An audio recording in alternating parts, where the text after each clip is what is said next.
Halo, balik lagi dengan belajar bareng. Kali ini belajar bareng masih akan membahas FR SKB guru kelas di hari yang kedua. Nah, apa saja sih yang keluar di hari kedua itu? Ya, yang pertama kita akan membahas tentang kompetensi pedagogik.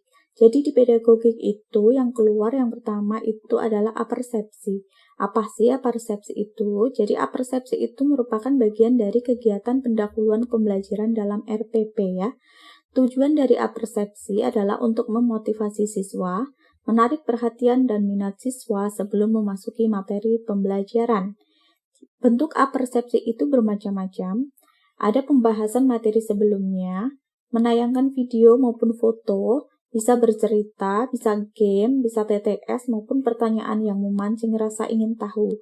Contoh bentuk apersepsi itu misalnya, guru menanyakan siapa siswa yang masih ingat materi minggu lalu. Kemudian, guru menayangkan video gunung meletus sebagai apersepsi materi bencana alam, atau guru membawa gambar makanan sebagai apersepsi materi alat pencernaan. Jadi gunanya apersepsi itu dalam sebuah pembelajaran atau RPP adalah untuk menghubungkan atau memancing memasuki materi yang akan dipelajari hari itu. Materi yang kedua yaitu tentang evaluasi pembelajaran. Jenis evaluasi atau penilaian. Yang pertama itu adalah penilaian hasil belajar. Bentuknya bisa ULHAR, PTS, PAS, seperti itu. Dan yang kedua, penilaian praktek atau kinerja. Apa sih penilaian praktek atau kinerja itu? Yaitu penilaian yang menuntut respon berupa keterampilan siswa. Misalnya, contohnya membaca puisi, keterampilan menyanyi, sholat, dan lain-lain. Kemudian, kapan sih penilaian proyek dilakukan? Ya, yang ketiga, penilaian proyek itu kan tugas yang harus diselesaikan dalam waktu tertentu, misalnya 1 minggu. Contohnya membuat clipping, membuat peta konsep, seperti itu. Kemudian yang keempat, penilaian portofolio. Portofolio itu berupa kumpulan karya dalam rentang waktu tertentu, misalnya 1 semester. Contoh dari portofolio itu bisa gambar, atau bisa puisi, atau bisa kerajinan tangan, dan lain-lain. Materi ketiga yang muncul adalah tentang silabus. Apa sih silabus itu? Jadi silabus adalah rencana pembelajaran pada suatu kelompok mapel atau tema tertentu. Komponen yang ada dalam silabus itu meliputi SK, KD, indikator, materi pokok, kegiatan pembelajaran, penilaian, alokasi waktu, sumber, bahan, atau alat belajar.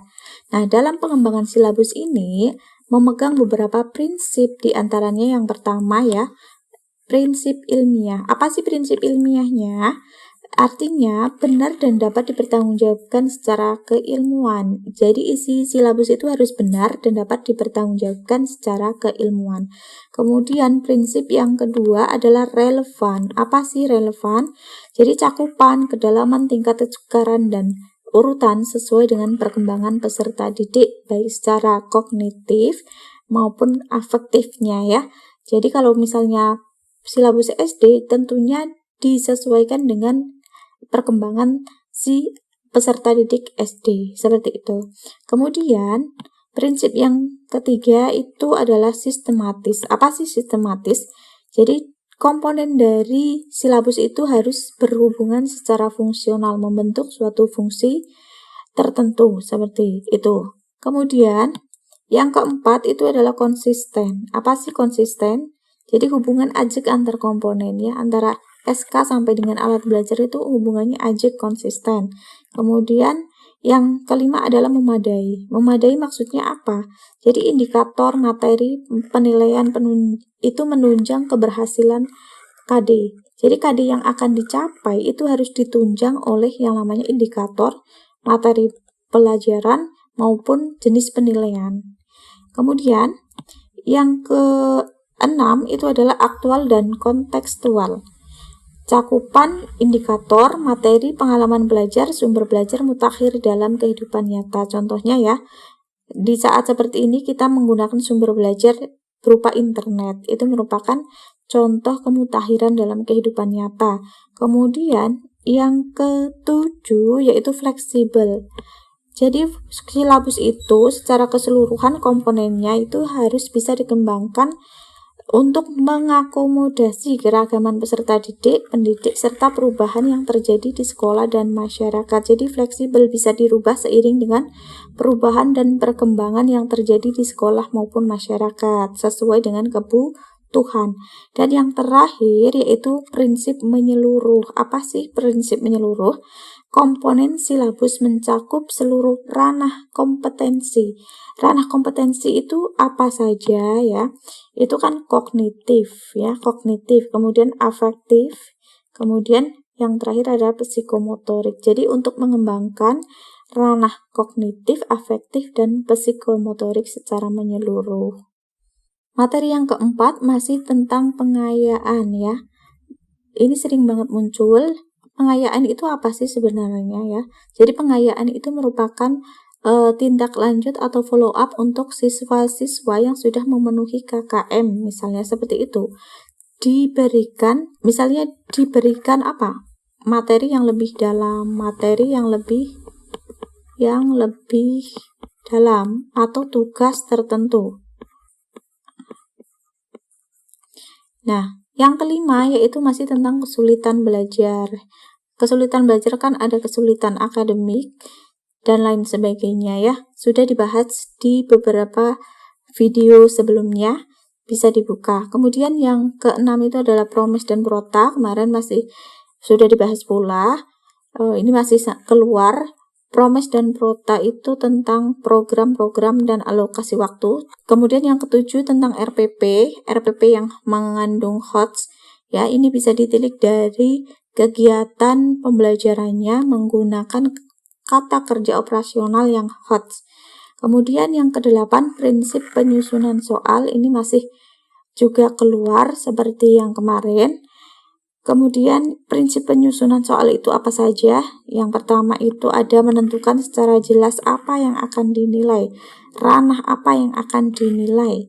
Misalnya tentang ranah kognitif, maka ya ditentukan yang menyentuh tentang ranah kognitif. Kemudian yang kedua menyusun soal.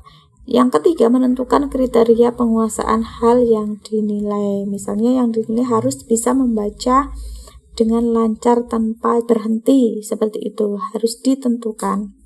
Lanjut kita ke kompetensi profesional. Yang pertama itu ada kata baku sederhana ya, misalnya apotek ya. Apotek. Yang baku adalah menggunakan E.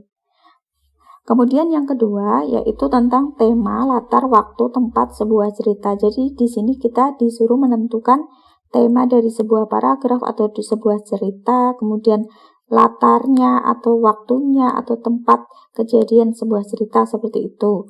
Nah, kemudian yang ketiga yaitu masuk matematika, yaitu tentang bangun datar. Kebetulan yang keluar itu tentang luas trapesium. Masih ingat luas trapesium itu rumusnya adalah A ditambah B ya, bagi 2 kalikan dengan tinggi. A itu apa, B itu apa, bisa dijelaskan di sini. Ini A, ini B, kemudian di sini adalah tinggi. Tinggal dihitung. Nah, berarti kita harus mempelajari apa? Luas-luas bangun datar yang lainnya. Kemudian materi yang keempat itu tentang bangun ruang. Kebetulan yang muncul adalah luas sisi tabung. Nah, kalau luas sisi tabung itu rumusnya apa? Luas sisi tabung itu sebenarnya adalah keliling lingkaran dikalikan dengan tinggi ya. Sedangkan keliling lingkaran itu adalah pi kali D, kemudian dikalikan tinggi tabung. Itu adalah luas sisi tabung. Kemudian yang kelima itu muncul adalah contoh bilangan prima. Kita harus tahu dulu bilangan prima itu apa, yaitu bilangan yang faktornya itu hanya 2. Faktornya hanya 2. Yaitu bilangan 1 dan itu sendiri. Ya. Contohnya bilangan berapa? 2. 2 itu kan faktornya 1, 2. Nah, ini namanya bilangan itu sendiri. Sama ini kan. Kemudian 3, kan 1, 3. Kemudian 5, 1 dan 5. Dan masih banyak yang lainnya. Kemudian Soal matematika yang muncul selanjutnya itu tentang peluang. Contohnya, terdapat 10 orang di sebuah kantor, 4 diantaranya dipilih untuk menjadi pengurus organisasi sebagai ketua, sekretaris, bendahara, dan kabid. Berapa banyak cara pemilihan pengurus tersebut? Kita tinggal membuat kotak saja seperti ini. Ini kan namanya memperhatikan posisi, karena ada bendahara, ada sekretaris, ada ketua, ada kabid ya. Berarti kita misalnya di sini ketua, sekretaris, bendahara, kabid. Nah, kalau pertama maka orang yang dipilih kan masih 10, tulis saja 10. Ketika sudah ketemu satu ketua, maka sisanya tinggal 9, maka orang yang dipilih menjadi sekretaris 9. Kemudian ketika bendahara ini tinggal 8. Kemudian ketika kabid tinggal 7. Maka banyak caranya ya, tinggal kita hitung 10 dikalikan 9 kali 8 kali 7 sama dengan 72 dikalikan 7 kalikan 10, 490, 540 cara ya, 540 cara. Seperti itu. Soal yang selanjutnya yaitu tentang debit air. Dan di sini dicontohkan sebuah bak mandi bervolume 450 liter. Kemudian diisi penuh selama 15 menit. Berapa debit air yang mengalir? Ya, debit kita harus tahu rumusnya. Debit itu kan volume per waktu. Ya, volumenya berapa? 450. Kemudian waktunya 15 menit. Artinya ini adalah 30 liter per menit. Ini debitnya. Nah, sekarang selanjutnya itu tentang presentasi keuntungan. Contohnya, ibu membeli sebuah baju seharga 60.000. Jika toko tersebut memberikan diskon sebanyak 20%, maka berapakah harga sebenarnya yang dibeli ibu? Nah, berarti kan kita mencari harga sebenarnya. Harga sebenarnya itu kan 100%. Karena ini didiskon 20, berarti sini 80%. Dikalikan berapa harganya? 60.000. Hasilnya adalah kita coret 600 dibagi dengan 8 sama dengan 60 dibagi 8 itu kan 7, 56, 75.000 rupiah. Nah, ini harga aslinya adalah 75.000 rupiah. Soal selanjutnya itu adalah tentang analisis diagram. Misalnya ada diagram lingkaran seperti ini. 25%, 25%, 25%, 25%. Anggap saja ini sama biar gampang. Kemudian ditanyakan, misalnya ada 100 orang yang mempunyai hobi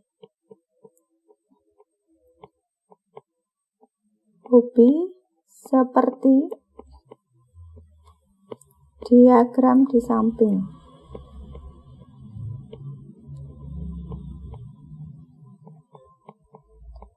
Nah, misalnya sini olahraga, sini adalah sepedaan, di sini adalah musik, di sini adalah lukis. Pertanyaannya berapa orang yang hobi musik?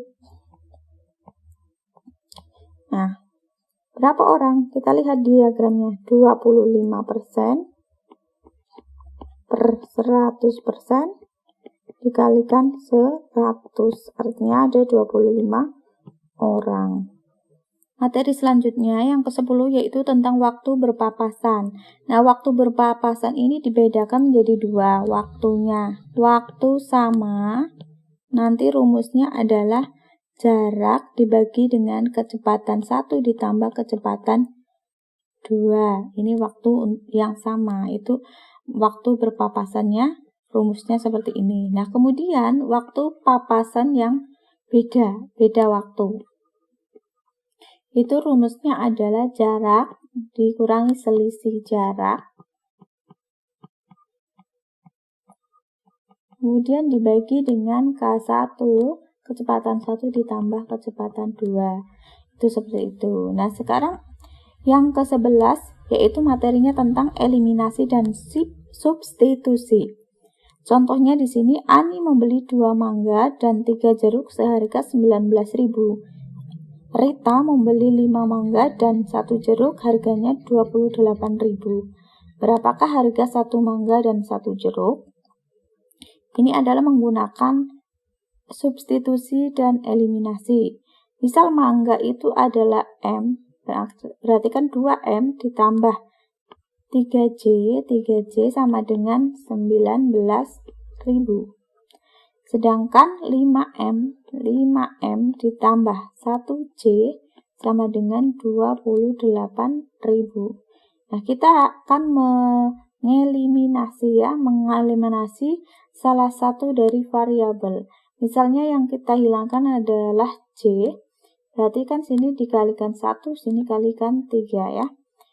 2M ditambah 3J sama dengan 19.000. Kemudian ini dikali 3, 15M ditambah 3J sama dengan 28 kali 3 itu 60 sama 24, 84.000. Nah, kita eliminasi. 19.000 dikurangi 84.000 itu kurangnya adalah 65.000 ya. 65.000. Berarti sini adalah negatif 65.000. 3J kurangi 3J itu adalah 0. Ditambah dengan 2 dikurangi 15M. Negatif 13M. Artinya M sama dengan 65.000 dibagi 13 sama dengan 5.000. Jadi mangga itu 5.000. Sini mangga 5.000. Kemudian substitusinya kita harus mengambil ini. Misalkan kita mengambil persamaan ini, kita substitusi. 2M ditambah 3J kan sama dengan 19.000. Nah, 2M-nya udah tahu 5.000. Nah, ini namanya substitusi ditambah 3J sama dengan 19.000. Maka 3J sama dengan kan 19.000 dikurangi 10.000. Sama dengan 9.000. J sama dengan 3.000.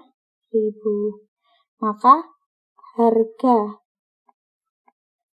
1 mangga ditambah 1 jeruk sama dengan 8.000. Seperti itu caranya. Soal selanjutnya itu tentang menyederhanakan pecahan. Nah, menyederhanakan pecahan itu adalah menggunakan yang namanya FPB. Contohnya adalah 24 dibagi 48. Maka kita harus apa? Mencari FPB antara 24 dan 48. Caranya bagaimana? 24 itu faktornya adalah berapa? 2 pangkat 3 kali 3. Sedangkan 48 itu adalah 2 pangkat 4 dikalikan 3. Nah, FPB-nya berarti berapa? Ini ya. Karena pangkatnya yang kecil, makanya FPB-nya 24. Sehingga pecahan sederhana dari 24 dibagi 48 itu sama dengan 24 per 48 masing-masing dibagi dengan FPB 24 sama dengan 1 per 2. Nah, kuncinya untuk menyederhanakan pecahan itu adalah menggunakan FPB. Kalau sudah dibagi dengan FPB seperti ini, sudah pasti itu adalah paling sederhana. Lanjutnya yaitu tentang energi mekanik ya. Energi mekanik kemarin sudah dibahas juga, di mana EM, energi mekanik merupakan penjumlahan dari EP dan EK ya. Di mana EP itu rumusnya adalah massa kali gravitasi kali ketinggian, dan EK itu adalah setengah kali massa kali kecepatan kuadrat. Soal selanjutnya itu tentang sifat benda cair, padat, dan gas. Kita sudah tahu kalau cair itu bentuknya berubah ya. Tentunya mempunyai volume, bentuknya berubah, bisa mengalir, tidak bisa dipegang. Kalau padat itu bentuknya keras, bentuknya tetap ya, volumenya tetap. Kalau gas itu volumenya berubah, bentuknya berubah, seperti itu. Nah, selanjutnya yaitu tentang tata surya. Tata surya ini yang ditanyakan adalah teori terbentuknya tata surya, kemudian planet-planet dalam tata surya, ada asteroid juga ditanyakan, itu terletak di mana, planet terbesar apa, planet terkecil apa, kemudian yang mempunyai satelit paling banyak itu apa, yang mempunyai cincin itu namanya planet apa, yang paling dekat dengan bumi, paling dekat dengan matahari, seperti itu yang ditanyakan. Kemudian yang 16 itu adalah penyebab langit berwarna biru, itu ternyata juga ditanyakan. Nah, jadi penyebab langit berwarna biru itu adalah dispersi cahaya matahari ya. Dispersi cahaya matahari. Jadi cahaya matahari itu yang Magicu Hibiniu itu ketika siang hari ternyata yang terpantulkan atau diserap oleh atmosfer bumi itu paling dekat, paling pendek, yang paling pendek gelombangnya itu adalah ungu dan biru siang hari ya. Nah, ini yang disebarkan atau didispersikan oleh atmosfer, oleh partikel-partikel atmosfer ke segala arah. Nah, sehingga pada siang hari itu langit akan berwarna biru. Yang selanjutnya yaitu tentang magnet. Magnet ini yang ditanyakan tentang cara pembuatan magnet. Cara pembuatan magnet ada 3 ya. Yang pertama apa? Yang pertama itu digosok. Kemudian yang kedua elektromagnetik menggunakan arus listrik. Yang ketiga adalah induksi. Kemudian dipelajari juga tentang cara menentukan kutub magnet.